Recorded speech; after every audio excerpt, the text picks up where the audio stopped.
4 மாத காலத்துக்கு அப்புறமா தெய்வானை யானை சரவண பொய்கையில நீராடி இருக்கு. தெய்வானைக்கு முகத்துல வேல் வரைஞ்சு கோயிலுக்கு ஊர்வலமா அழைச்சிட்டு வந்திருக்காங்க. யானை பாகன் உட்பட 2 பேர் உயிரிழப்புக்கு அப்புறமா 4 மாத காலத்துக்கு அப்புறம் தெய்வானை இப்படி புனித நீராடி இருக்கு.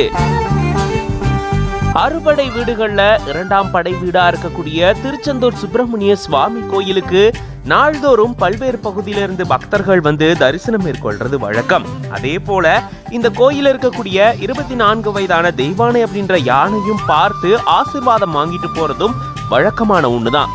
இந்த சூழல தான் கடந்த ஆண்டு நவம்பர் மாதம் 18ஆம் தேதி அன்னைக்கு தெய்வானை யானை பாகன் மற்றும் அவருடைய உறவினரை தாக்குனதுல 2 பேரும் உயிரிழந்துட்டாங்க.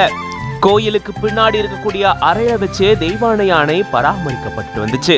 அதுக்கப்புறமா கொஞ்சம் கொஞ்சமா யானை நடைப்பயணம் மேற்கொண்டுச்சு. அதை தொடர்ந்துதான் இப்போ 4 மாத காலத்துக்கு அப்புறம் சரவண பொய்கையில தெய்வானை யானை நீராடி இருக்கு.